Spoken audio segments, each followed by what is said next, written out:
I think one of the challenges with leadership education is that, historically there's been one way to be a leader, and that way changes as society changes.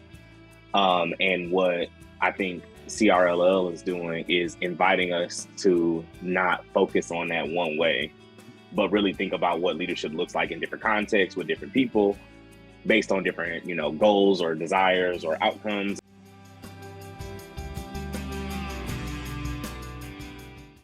Hello, and welcome to Student Affairs Now. I'm your host, Dr. Glenn DeGuzman. Today, we sit down with the authors of the book, Operationalizing Culturally Relevant Leadership Learning, that explores how this concept can be leveraged into the leadership programs we design and facilitate. Now, I was able to review the book this holiday period, so I'm excited to be hosting this discussion and having the panel share more of the work and research.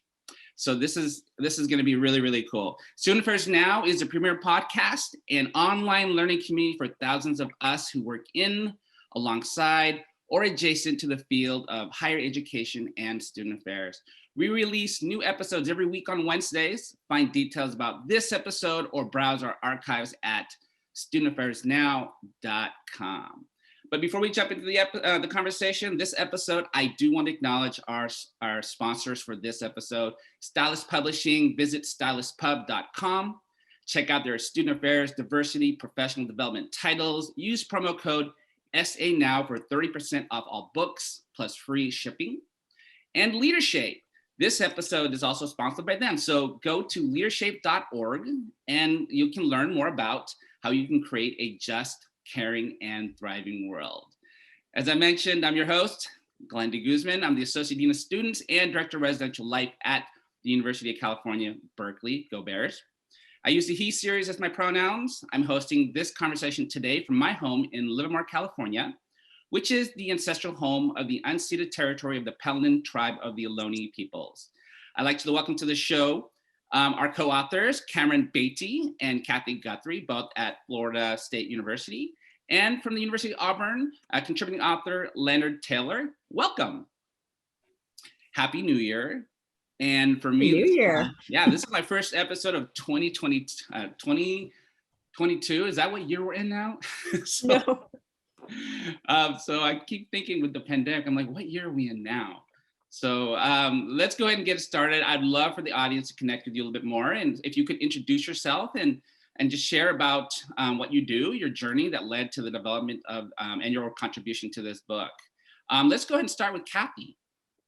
Wonderful. Thank you. And Happy New Year. I'm with you. It's like, what year is it? What month is it? It tends to be, going all together. But thank you for having us on the show and just having time to chat about this. My name is Kathy Guthrie, she, her, hers, and I'm an associate professor at Florida State University. I was thinking about this actually this morning, that I have been at Florida State for over 14 years, which one of those things, I was a practitioner for 8 years when I was getting my PhD at the University of Illinois at Urbana-Champaign. And so when I think about having been faculty now for actually longer than 14 years, 16 years, it gives me a moment to pause, because I am very much a practitioner scholar. I think I situate all my work in that practitioner aspect. And so when I think about my journey, that is such a core part of my identity.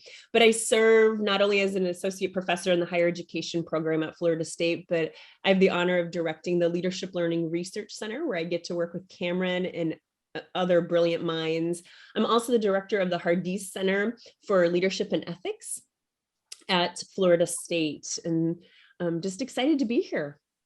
Wonderful. Cameron, a little bit about yourself. Thank you, Glenn, for welcoming us to the space, to the podcast. Cameron Beatty, he, him, his pronouns, and an assistant professor at Florida State University with Dr. Kathy Guthrie, where we, as she highlighted, get the privilege of working with brilliant doc students in the undergraduate leadership studies program through the Leadership Learning Research Center at Florida State. My particular research spans, but specifically thinking about the experiences of students of color and how they identify as leaders, how they are on the front lines of calling out racism and addressing issues of equity on campus. And of course, collaborating and thinking about how do we operationalize culturally relevant leadership learning and what that looks like, and excited to engage with you all and have that discussion. Me too. And let's now welcome Leonard. A little bit about yourself, Leonard. Yes, thank you for having us. Thank you for the invitation. My name is Leonard Taylor. I'm an assistant professor at Auburn University.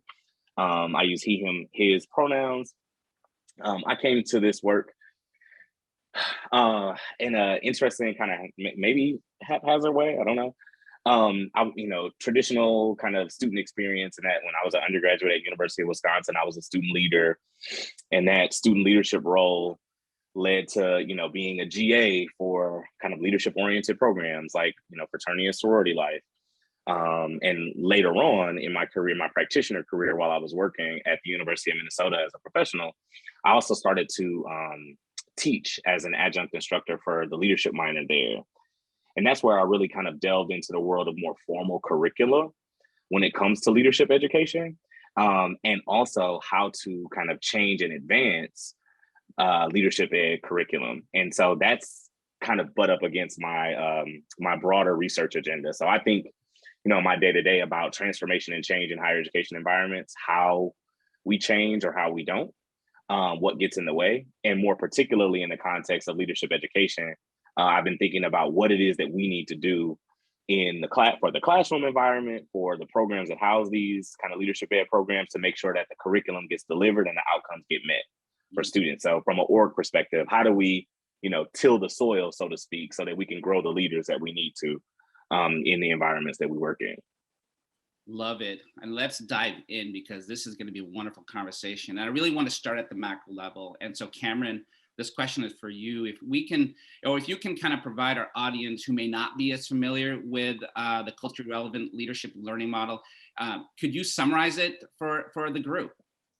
Yeah, absolutely. So CRLL is a fairly new model if we want to think about, the theories of leadership that my wonderful colleagues, Dr. Kathy Guthrie, Dr. Tamara Bertrand-Jones, and Dr. Laura Osteen really challenged us to think about leadership and centering culturally relevant pedagogy, Latson Billings, and campus climate, right? Like what's happening in our respective contexts and campuses, thinking about Sylvia Hurtado's work and others.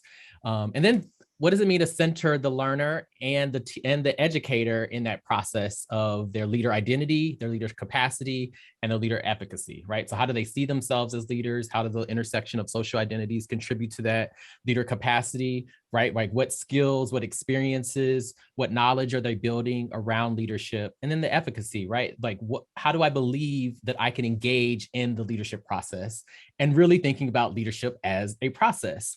And if it's a process, then it's not happening in a vacuum or in a silo, but it's happening in a context, right? And we think about campus climate, then these 5 domains really contribute to that, that I think the model does a brilliant job of really thinking about, right? So if we think about the compositional diversity, who makes up the space, right? What are the backgrounds? What are the experiences of the people that are engaged in the space, right? What is the history? What is the legacy of exclusion and inclusion in a particular campus environment? But I think the model does brilliantly is then to think about our own leadership programs, right? Our leadership programs have a history of inclusion, exclusion. How do we interrogate that? And then on to thinking about behavioral, psychological, our beliefs, our actions around DEI work, thinking about the organizational setup of our respective campuses, of our leadership programs that we offer. So that's what I love about the CRLL model, is it offers a framework that's built upon when we think about situating leadership learning and leadership as a process. And I know, Kathy, if I miss anything, please feel free to elaborate. No, brilliantly said. Absolutely. You speak to the inclusion of other lenses and perspective. And this model, from what I've read, Kathy, this question's for you, is really the model seems to have its origins from that. I think you referenced a 2013 monograph that you co-wrote with others, and that pointed to not only the need for leaders to be able to develop on them, but also to the skill sets to lead diverse people to that, because of the different narratives. Can you take me through how this evolved, or just your take on this generally? Oh, yes, absolutely. And I think like any good model or framework, it should be continually evolving, right? So this definitely, I still feel that CRLL is in its infant stages almost, and how can it really be used and really used to the maximum capacity, if you will. But yeah, the 2013 monograph, it was an ASH monograph. And it's interesting because I was thinking about this, how it would have been 10 years ago that we were sitting in a room, and it was, again, Dr. Bertrand Jones, Dr. Lara Osteen, and myself really talking about this need and what we were missing. And it goes back to some of the things that Leonard said earlier about environments and leadership learning and how are we doing it. And it really started with a conversation about what are we missing at Florida State? And then it was like, oh, this is not just Florida State. This is everywhere. Oh, this is about leadership education. And it just kept, I'll say, festering. And I remember we had weekly meetings in the small conference room. Actually, it's right next to Cameron's office that he is sitting in right now, right next to it. And we would have these conversations about, we need to really dig in deep and think about what this could be. And then Dr. Shuping Hu, who is also a faculty at Florida State, said, this needs to be a monograph. Let's get this going on. And so that's how it turned into really talking about from diverse backgrounds, students with diverse backgrounds. And that was even an interesting source of tension because we wanted to say diverse students, and people weren't ready for that yet. And that's just 10 years ago. They were saying, no, it should be from diverse backgrounds. And I remember having a long conversation about that, but it really did start with identity and capacity. And from that, we got an incredible amount of feedback saying, yes, this is what we need in leadership education.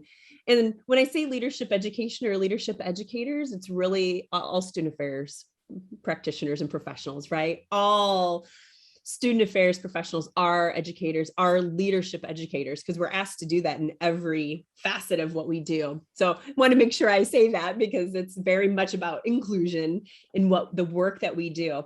And so from that, it was like, okay, we need to think more about these concepts that were kind of floating around in the 2013 monograph. And then the new directions for student leadership, that series, Dr. Susan Comavez was like, you really should do an issue on this. And so we worked on it, and that was where the culturally relevant leadership learning model was kind of named, and it really was developed. And we brought in colleagues that we've been having these conversations with for years and saying, can you talk about it from your perspective? Right. So we have Dr. Antron Mahoney did an amazing piece on, how the walls of whiteness really does, how that affects different pieces. We had Susan Jones talk about MMDI. So there's multiple frames from that was in that new directions. And then it kept evolving because in 2017, the Journal of Leadership Studies said, can you do a symposium and how do you actually apply this? This is great information to think about, and it's a great framework. And that's really what it started off. Like, let's get people to pause and think about the work that they're doing intentionally. Because one of the biggest things, or the most often heard about leadership educators, is, oh, I did how I learned leadership. And when I was a first leadership, a new leadership educator, I did that as well. I said, oh, I learned leadership this way, so I'm going to kind of do the same thing. And whenever I realized, oh my gosh, that's one white woman's perspective, that's not going to work. We wanted people to stop and think about that.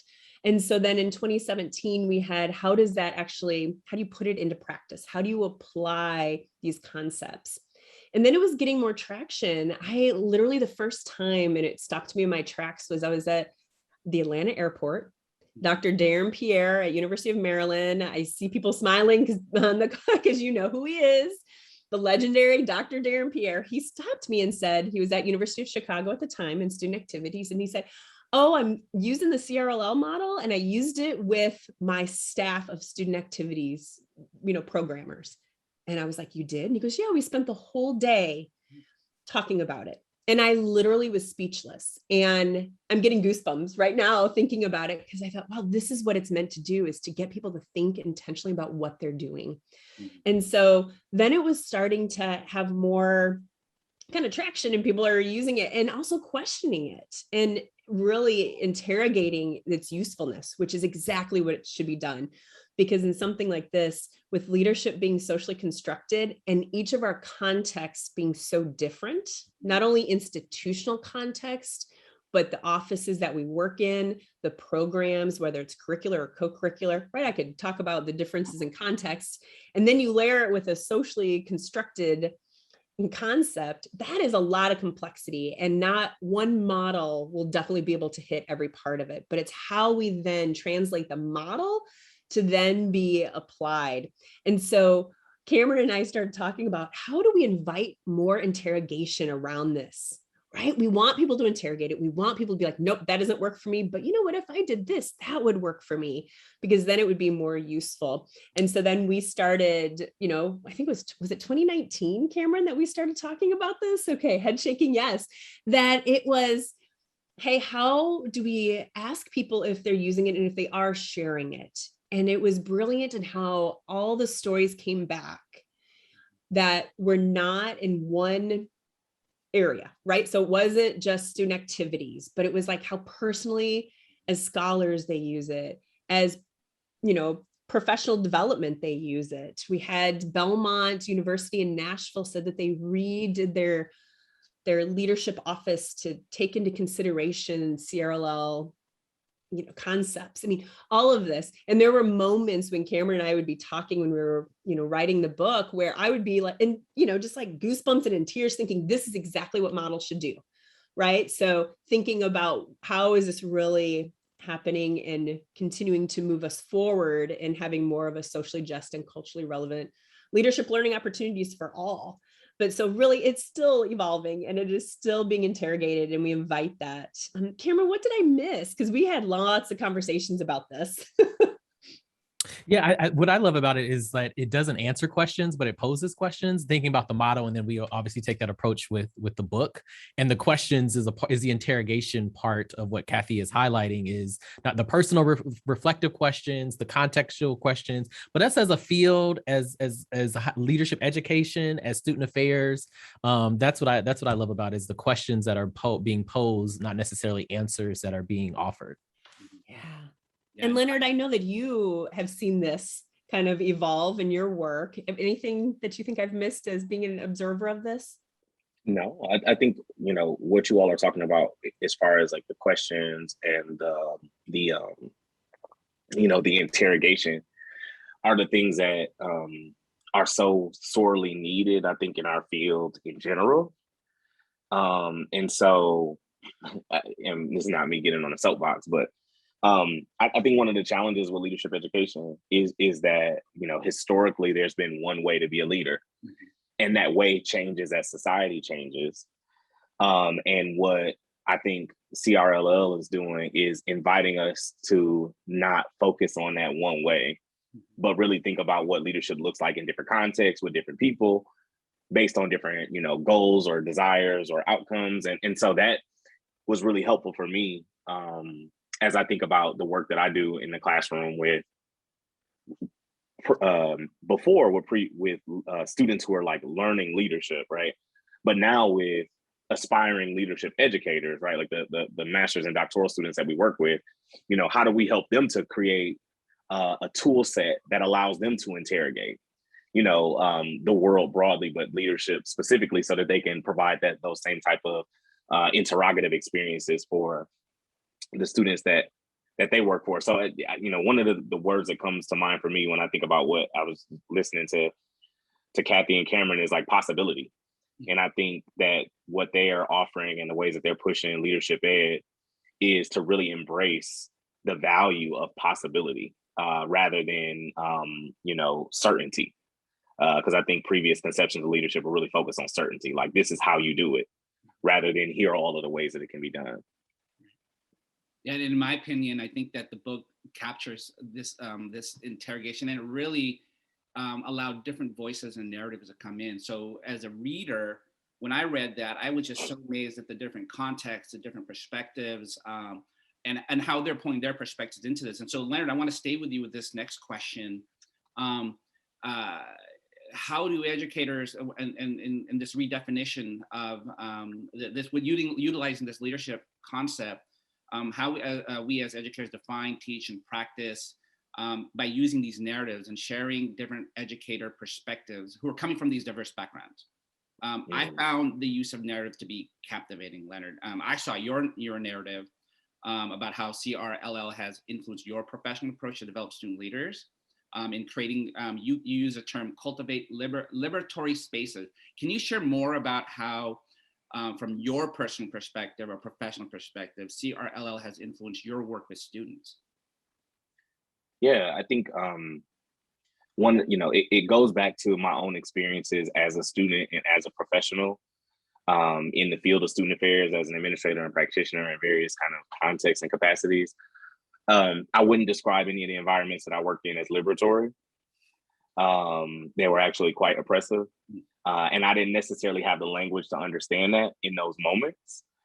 There were moments of liberation that I experienced. There were kind of, co-conspirators that I was able to engage with on the student side and the professional side that, helped me to exercise agency in a particular way, to resist in a particular way. But I don't know that the spaces that I were in were inherently focused on, my kind of expanded agency as a person and with all of my identities.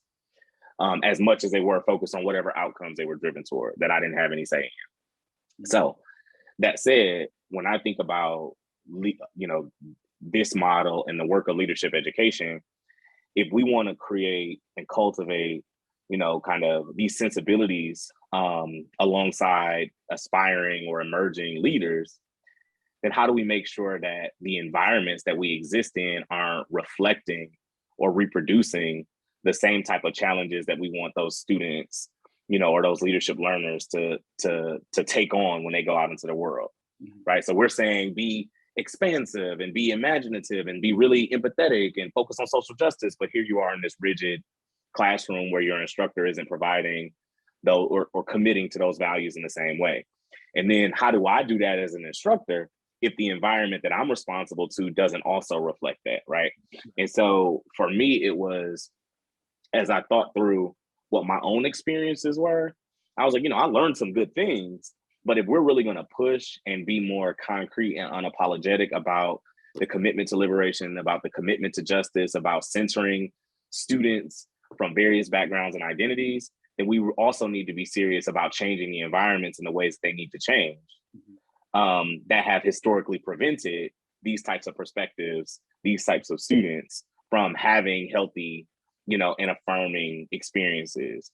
Or one step further, and then I guess I think this speaks to your question, but the other piece around it is also thinking about which knowledges are privileged in the environments or by the educators that are running the show in these learning spaces. And so Kathy and I actually did a presentation not too long ago for ILA, the International Leadership Association, where we were talking about decolonizing leadership ed curriculum.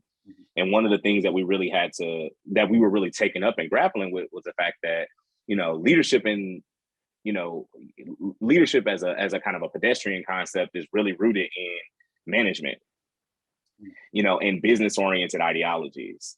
And all of those things stem back in some way, shape, or form to, colonialism and kind of these imperialist ideologies. Like, how do we grow? How do we expand?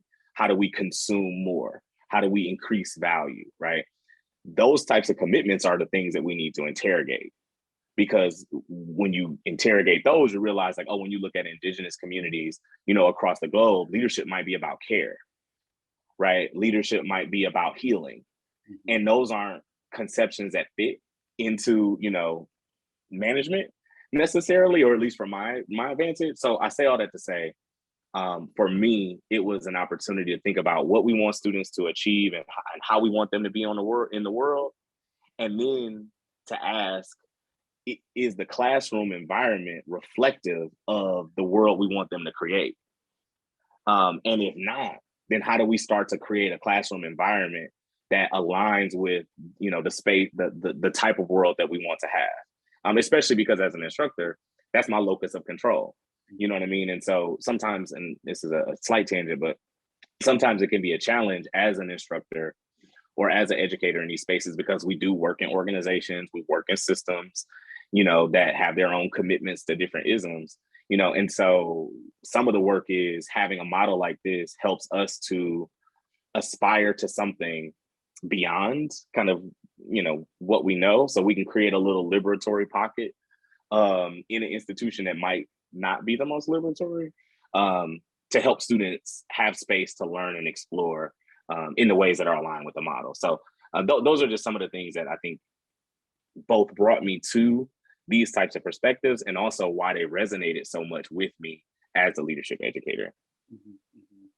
It's very powerful. Like you speak to these learning environments and how critical it is to develop that space and finding pockets. I mean, I think location, geography all plays into classroom, outside of the classroom environment, all plays into this this learning environment that you're speaking. And I guess maybe it's when you read the whole book, maybe it gives you more say. So without giving away the book per se, but how this environment, creating this appropriate learning environment is built on that interplay. And it was mentioned earlier about the domains of the CRLL, the identity, capacity, and efficacy.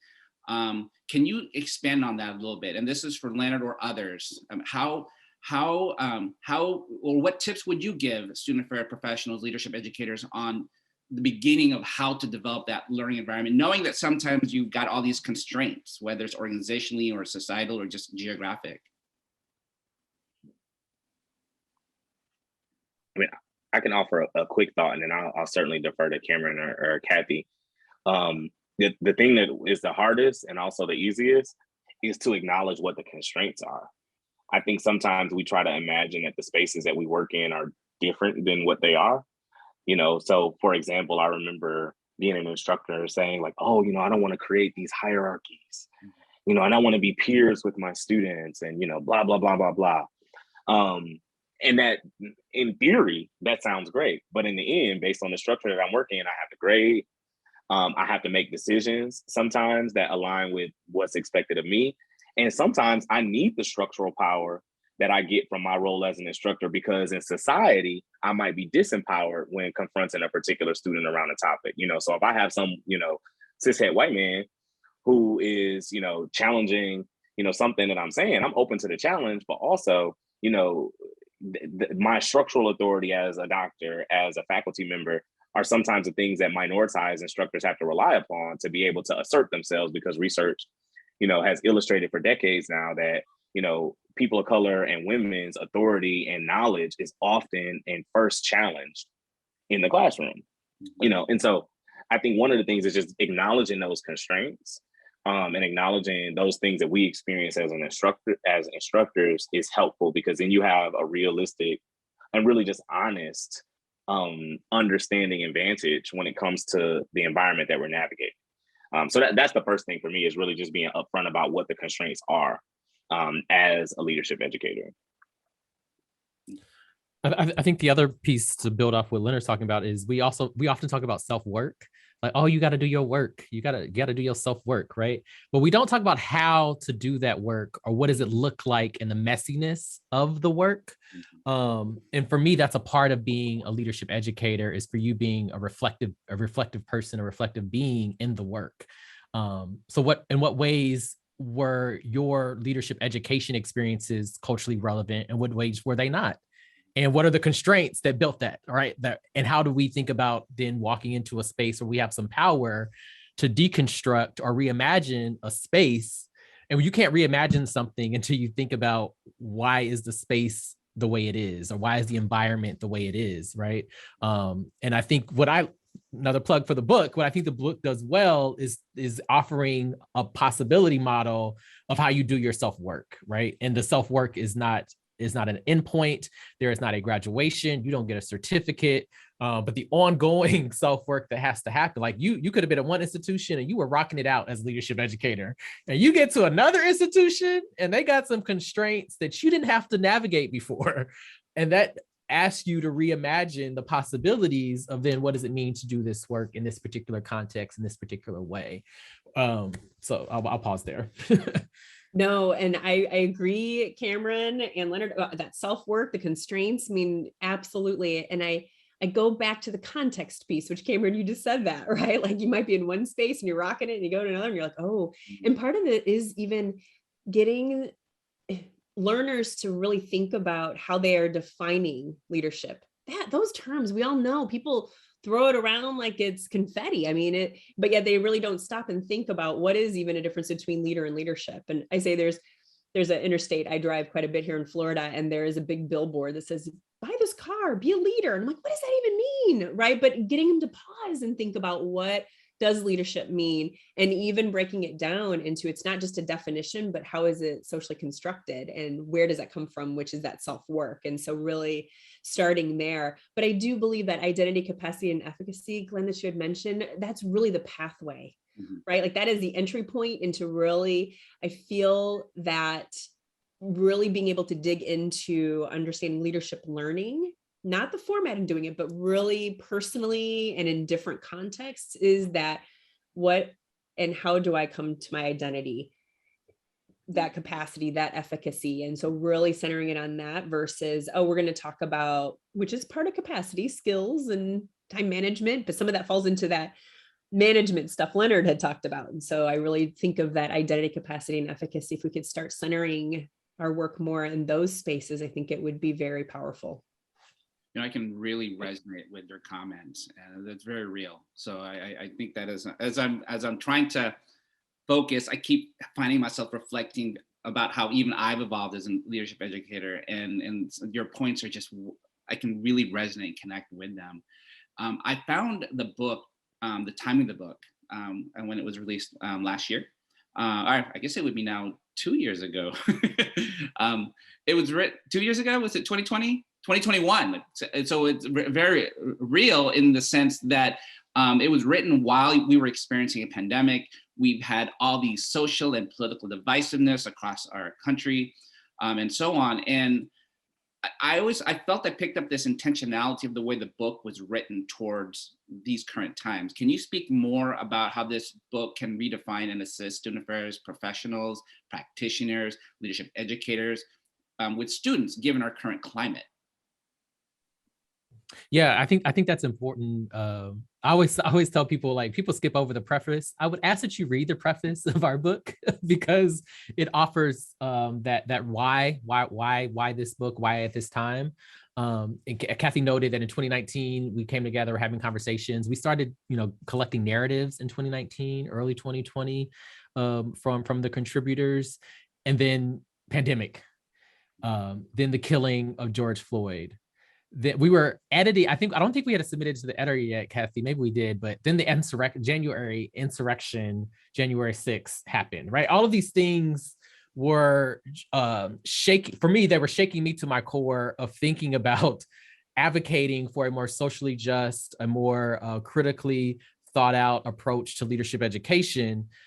And then these things were happening that were in some ways deflating or contributed to a lack of energy around the work. Mm-hmm. And then revisiting when Kathy and I were thinking about laying out the book of, like, we obviously want it to be a useful tool. And we're thinking about, curricular, co-curricular, thinking about self-work, professional development, thinking about theorizing and the research approach. And when we start to lay out the book, where the energy came for me is around, okay, we are writing this in this time and in this place. And how can it be most useful to give people the energy to continue to do the work, even in deflating times, right? And I'm glad, Glenn, that you felt the intentionality around the purpose and how we approached it, because there was a lot of conversation back and forth with Kathy and I of really thinking about this, right? It's one thing to tell somebody, go do your work. It's another thing to go tell somebody to do their work in a pandemic. It's another thing to go tell somebody to go do their work when they have watched racial trauma collectively as a nation, right? And I think what we wanted to do is for people to really think about that there's going to be other things that are going to be happening that are deflating, but how do you commit to doing this work so we can arrive at a better world, a better place that contributes to learners, that contributes to those people that we want to influence. Kathy often talks about her beautiful daughter, Kinley, right? And how do we think about those people that are be walking into the future of leadership? And it can't just be management, or it can't just be positional.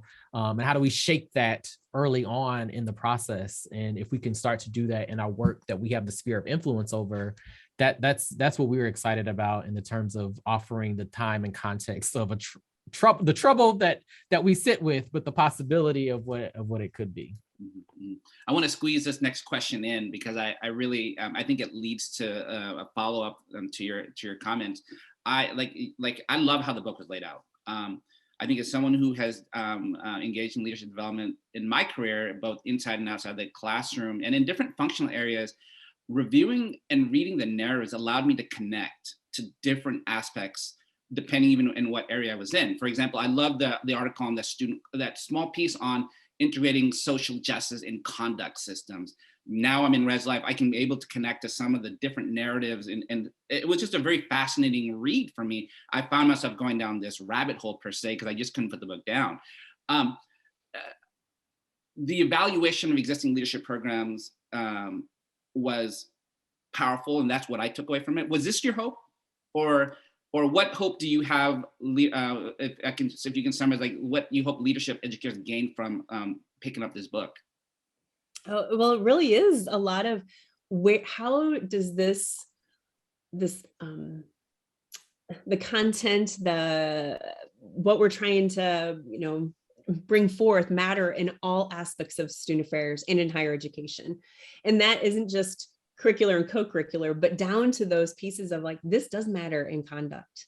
This does matter, of course, in classroom spaces, in our professional work. And honestly, there's 51 narratives in the book. And it started off where Cameron and I are like, let's see what's out there. And when they were coming in and we're seeing this, just the breadth, I mean, each of them are the depth, but then it was this, kind of wide range that we're like, oh my gosh, this is so beautiful, because people are seeing and taking what they need from it to then be able to apply it.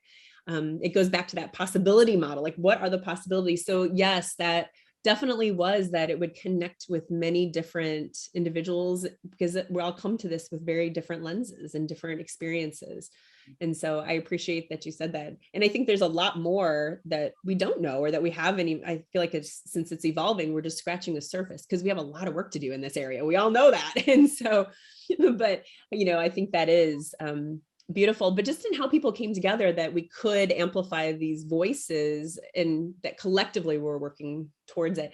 I will tell you that it was beautiful. Jessica Chung, who I know Leonard knows and Cameron knows, she is a brilliant leadership educator at the University of Minnesota. She did the artwork for the cover.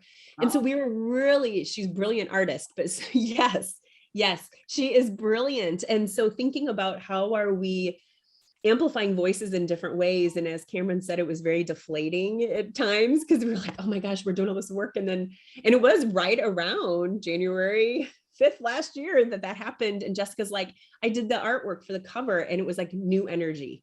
Right. And so even thinking about how our journeys, not only in higher education and student affairs, but as leadership educators, can be that way. Mm-hmm. So yeah. For those who are going to be listening to, for those who are going to watch this on YouTube, I held up the book and the artwork. And for those who are listening on podcasts, go to the website and you'll be able to take a look at the artwork that Kathy referenced. So, I want to, we're running out of time, and I really want to make sure that we can wrap up with our final question that we always ask all our panelists. This podcast is called Student Affairs Now.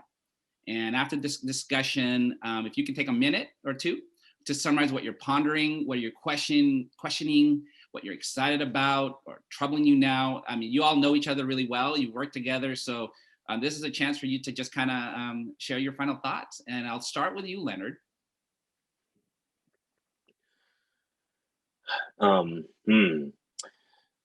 So what I'm thinking about, and this has some ties to the book, and also some of my work more broadly, and in the field more broadly than that, is what role do student affairs practitioners and administrators play when it comes to social change, and the tensions that come when people embrace that role.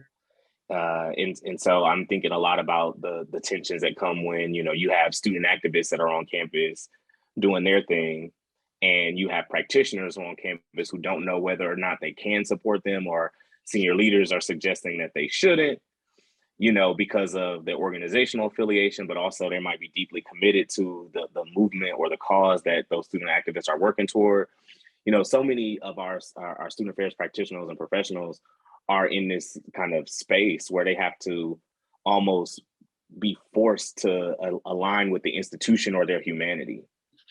And I'm trying to envision and really pondering what ways we move the field forward such that that's not a contention that practitioners or other folks in the field have to experience. You know, when things like George Floyd, you know, and all of the energy and action and activity that were happening around that are happening, like as a Black professional, do I have to say, well, I'm really excited that the world is starting to pay attention to, you know, these state-sponsored murders of African Americans, you know, but got to eat next week, so let me do my job and put this, you know, Black part of my identity down, or my desire for liberation down, my desire to see the world be different down because of the world that I'm living in right now in this particular role.